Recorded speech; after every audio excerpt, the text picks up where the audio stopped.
the Spectrum receiver in it? I mean, Yeah, it's got the full Spectrum package. yeah, okay, The FIFA 130 amp speedo that goes up to 6S. So yeah, it's got the whole package. that's good. The whole smart system. And Yeah, then I picked up the new G2 batteries, and I picked up the new Spectrum charger. So I've got the whole shebang. okay. What's your I, what's your just gonna tighten up here. oh oh there goes that truck. All right. Are you alive? Little Euro Truck Oh, I'm Simulator alive. again. Mini, watching an SUV. I'm doing this online with some other guys. Montpellier to Barcelona All right, you're asking. is where we're going. Oh, what's your review of the Spectrum stuff? Good, good. The technology, good. Listening to The the transmitter. I mean, it's your. CB radio right It's now. a base. It feels like a basic transmitter. Yeah, it is. It gives you all of the basic functions, but the technology of it being a basic transmitter is still really good. The fact that you could put the Bluetooth module on it and then run your cell phone to do everything else is pretty good. It just feels cheap in your hand, and I don't like that, Yeah, yeah. So I'm already eyeballing a new Spectrum transmitter DSMR system for Yeah. me. I have a 5 Pro DX Spectrum DX5 Pro. Nice, nice. You've been telling a lot of guys over here for the money the DX5C is decent. It has a lot of basically a lot of adjustability in it, electronic adjustability as the DX5 Pro. I think the Pro feels a little bit better, but the price range. I mean, the DX5C is only like 100 something. 140, 150, something like that. Yeah, I mean for the price and for the stuff you get in it, it's Yeah, I just want a not a simple. bad deal. I just want a simple Spectrum radio that's going to feel good in my hand. That's going to work with the smart ecosystem with the Yeah. ACV. I'm not. I really don't plan on racing until probably the kids are back out of the house. Yeah, And then I'll pick indoor racing back up. But honestly, I mean, I like big track roller racing. I like national style, snowbird style. I like that size track, and I could really care less about the short track that we have now. So I just rather would do this. So yeah, I don't need to have what I would normally be doing if I'm doing national oval races. So for sure, just one of the midline spectrums that will do everything I'm asking for, but not feel like a plastic Tyco in my hand. yeah. If you But can, otherwise, the technology is fantastic, man. Spectrum nailed it. yeah, honestly, if you can get a hobby store, and if the guy will let you take it out of the box, I'll check out that 5C. I mean, has really good features in it, and I mean, for the price, pretty damn good. And that's what sucks too, because I have good transmitters. I didn't sell I all figured my you did. I've got good transmitters, but I'm like, man, if because I could put in an Airtronics receiver right now in it and use one of my good Airtronics radios. Right. I'm like, but then I lose the smart ability of the buggy. I lose its gyro system. I lose all of that. And for me, that's kind of a lot of where the smiles are coming from right now. So I don't want to lose that. Right.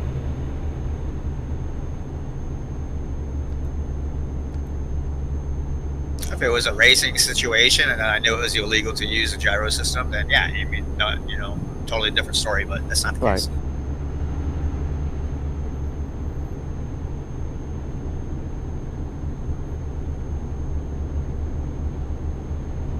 Yeah, I was looking last night before bed, about an hour or so. I was comparing the Spectrum line, figuring what direction I was going to want to go.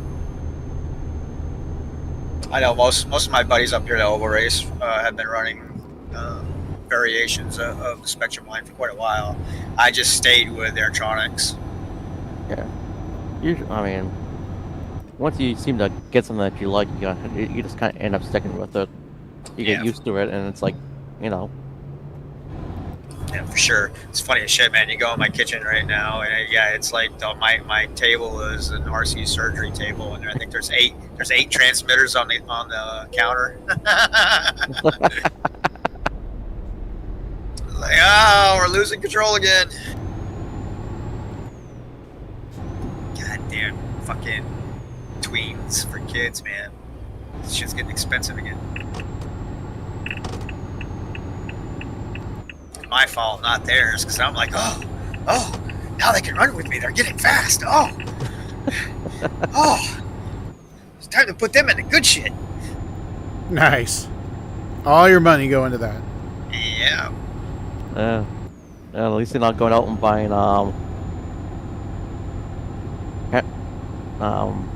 Pembroke hand cars. Yeah, no, we just traded one for the other, one for another. Yeah.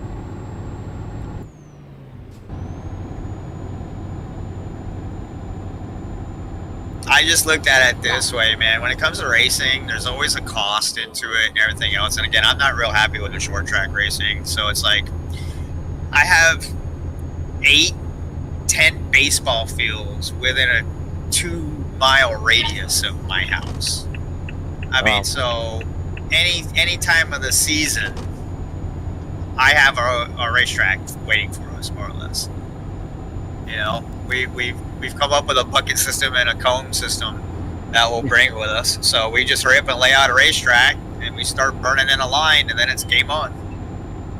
Yeah, so I saw the buckets out there. I'm going. At first, I was like, "What's all the buckets for?" Then I realized what you were doing. Like, oh, okay.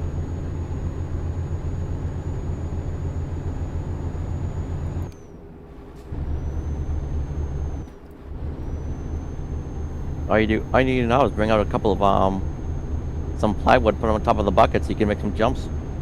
Well, trust me, I've been racking my brain because everything's got to fit into Subarus. I don't have a whole lot of room, and I'm not wanting to put a whole bunch of shit like that in the Subaru, right?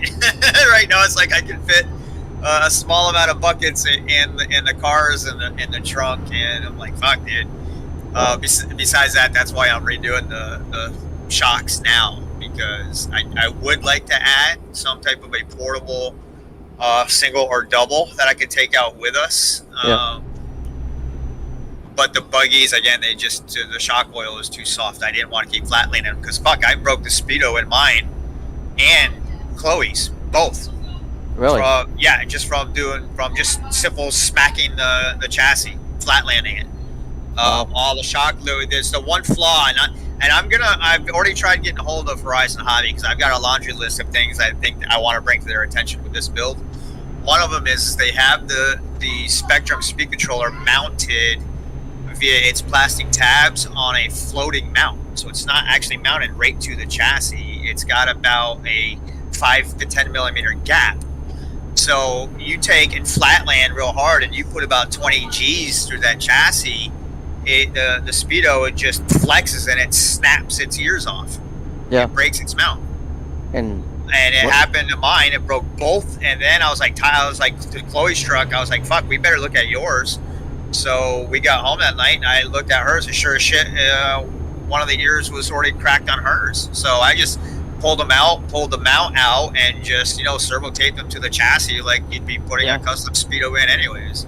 I mean, I can't believe they did that because with the ABC, if that receiver moves around, it screws up with the gyro. Well, it wasn't the receiver; it's the Speedo.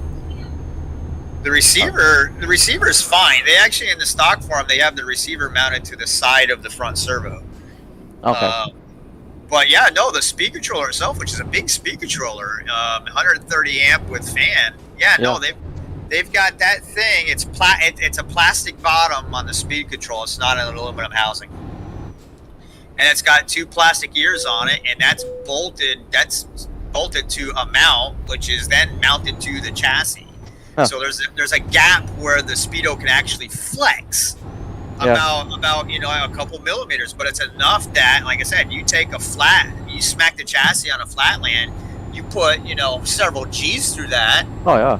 Anything that's gonna flex is gonna find a way to flex right there, and it's the Speedo inertia of that Speedo moving is snapped both of its mounting points off. Of course, this thing is warranted for 2 years. Yeah. And so I'm putting a call into Horizon, being like, look, this is what I found with this chassis. I found that this is not a great idea. I found that your shock oil is too light for 3S. You should have, at least in a manual, a recommendation of a heavier shock oil for 3S. And speaking of shock oil, 3 of the shocks were blown. They were only 3/4 of the way filled. They were crap. Yeah.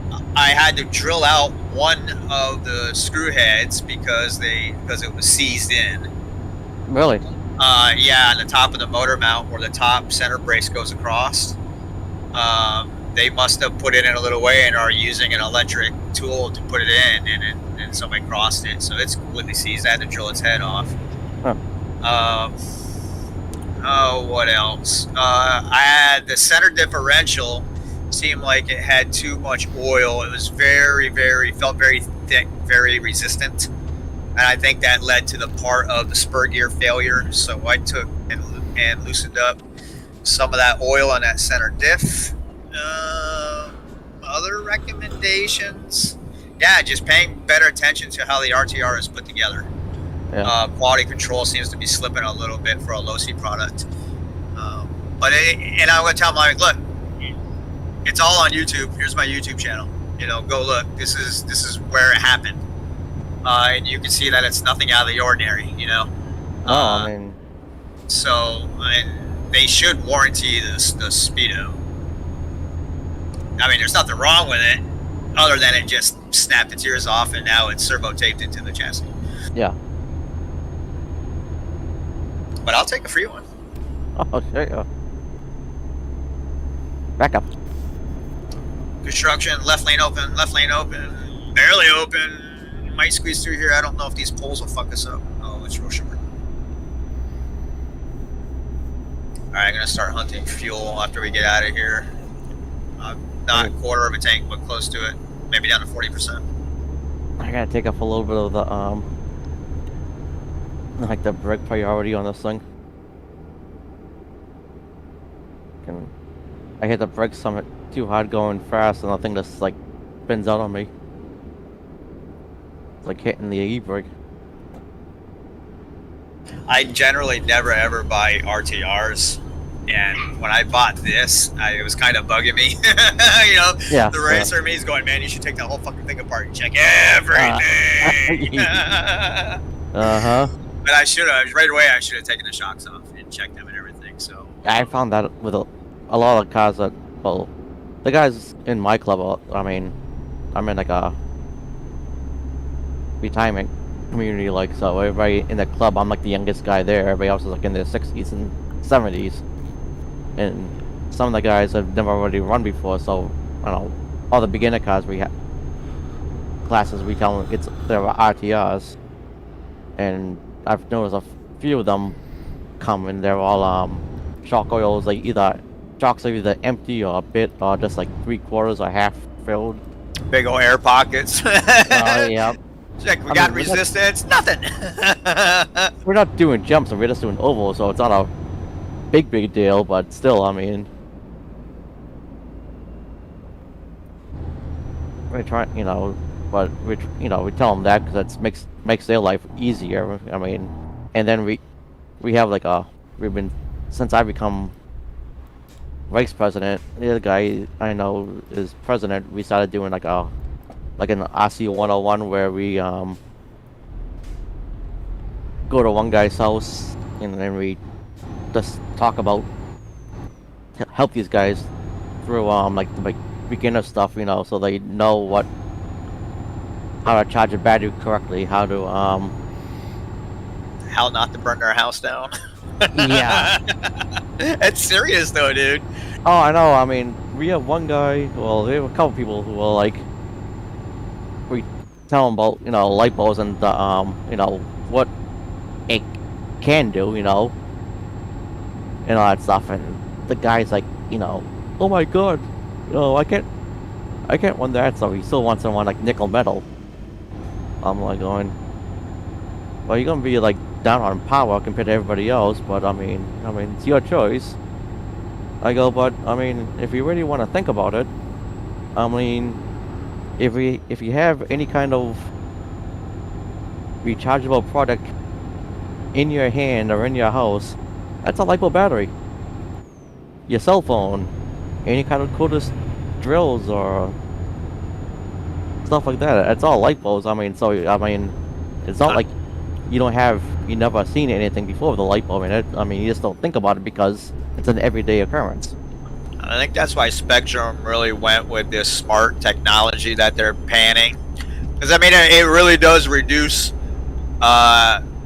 mistakes from beginners who don't know the first fucking thing about a LiPo and this and that. I mean, this new G2 battery with an onboard microchip that will self-discharge after, you can set it to 24 hours, 3 days, a week.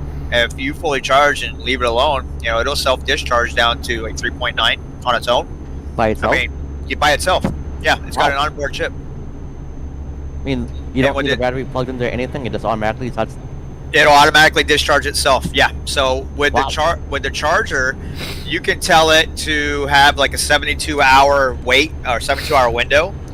So after 72 hours, if it still registers a full charge, it will. Yeah, the chip on board will start a discharge on its own without hooked up to anything, down to 3.9 volts. And I think you can set it a little bit lower if you want, but it's default at 3.9 volts. That way the battery remains safe. Yeah. And doesn't deteriorate, you know. And the smart charger, dude, you literally do nothing. You plug it in and walk away. Yeah. And it will analyze and do everything on its own. Now, like you and I, we would know a little bit better, and we'd go in and we'd crank the amps up, you know, to where we know the battery will be fine. And what and the G2s, I think they can handle up to 25 amps. The charger I picked up can only go up to 15 amps. So you know, you tweak the stuff that you can, but otherwise it's plug it in, walk the fuck away. Yeah, we mostly tell everybody, you know, the guys, you know, okay, charge it at a 1C charge rate. You know, you don't need anything spectacular with it. I mean, we're not doing anything crazy. I mean, there's no need to get these guys panicky. And I mean, I've been to other races where, you know, the guys are charging their batteries at 40 amps and hot stuff. Fucking, we're heating them up and shit. Oh yeah. You know, trying to get their last little. I mean, I've seen people there with at outside where I am, like outside tracks with these huge discharges, and they'll discharge them like at like 30 amps, like right before their race, and then charge them at 40 amps to get the heat in them. But these guys are like going by like some cheap LiPos, and they'll just throw them out at the end of the weekend race or whatever. Left lane open up here. Left lane open. Construction. Ooh. Okay. In the weeds. It's safe. Oh. Ah, damn. Man, those supposed to kill you. Oh yeah, I just missed one. I didn't know if it was gonna be a solid one or not. Did you get damage? But no, I'm still. The truck has 13, the trailer has 8, the load has nothing, but I'll probably still get dinged. Oh shit, I hit the wrong button. Oh, okay, everybody just disappeared. Yeah, they'll come back. Shit, I accidentally hit the photo button. Alright, I saw a car right before you said that, I saw a car go sliding through the guardrail. I'm going, huh? I've never seen that before. Oh, you're in front of me now. You're right in front of me. Oh, really? I still don't see you on my maps. Yeah, you're like right in front, like going into this right-hander.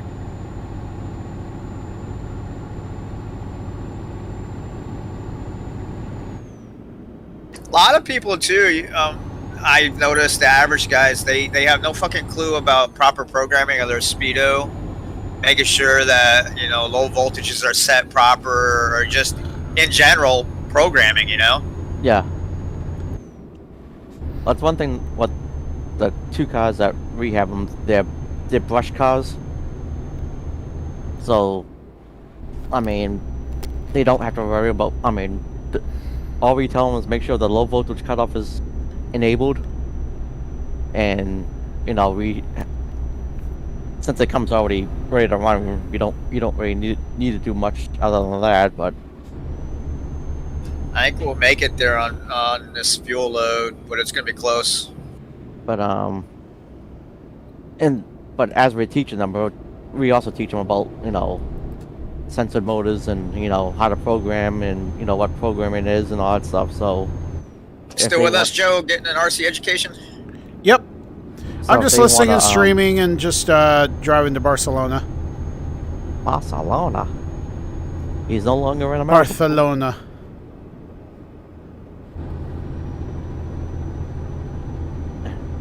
And some of these guys are like going, huh? What? What the hell are you talking about? AV, what the hell you... Like, okay. And then we'll teach them how to put oil in the shocks, how to bleed the shocks, how to... Holy shit! Oh yeah. No, all the basic stuff, and then Oh, that was a guardrail. if we need to, here we go. If we need anything, how to mount and glue tires, how to dismount tires, how to mount and paint a body, Man, my area needs a public off-road track so bad. I think I'm going to do the paperwork and try to get a state grant for one and have it built here next spring. That's how they got the pump track done. Oh really? There's the big. There's these beautiful parks all over the place, and the park in a town over, they realized they've got all this space here, so they were like, well, what can we put here? And somebody said, what about put up a pump track, something for bikes? And so they just put in for a grant and ended up getting a grant for whatever approved, and it got built. So I'm like, God damn, man, they need to do that for a public RC facility, off-road track. Yeah. It's tons of space to do it. Oh, you get a lot of area. Yeah. Yeah, that pump Dude. track was pretty cool. Makes me wish I was a kid again on a BMX. Yeah, it kind of sucks because I really don't have a way of getting, because the three of us, we've got really nice GTs, man. We can go out to that pump track and do some jamming. But there's really no good way for me to get us and the three bikes out there with the Series Okay. White in the garage. And I know my daughter, she hasn't said or anything yet, but I know part of her is like, God damn it, Doug, you should have kept the fucking sport, the Forester Sport. You can't put a hitch on the back of it. And I get one of those could put a rack on it. I could definitely do a bike rack on the top. It's got the mount points. Yeah. Man, I just got hit by a car. Welcome to trucking.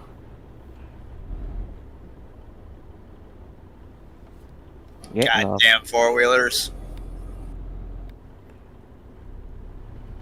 I think the rest of the buses. Ooh, I hope I'm going the right way. Oh! I'm battling a truck back here. Oh, made it. Almost got knocked over though. I'm dead. Oh shoot! Carnage.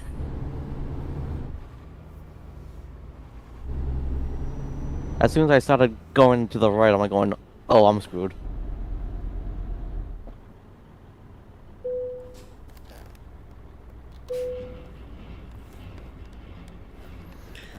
What are you guys doing? Mad Max runs or something? Oh God, dude, yeah. We should have pulled down there for gas. Oh, look at that beautiful gas station down there. My fuel light just came on. Oh, so I forgot about. All right, we gotta just have did We're 2 minutes from Montpellier destination. to so- Barcelona. I still got So thanks for watching half-pack, this one. so- We'll see you on the Oh, next I'll be run there out on of Barcelona. fumes. I think I'll make it. I'm going to be on fumes.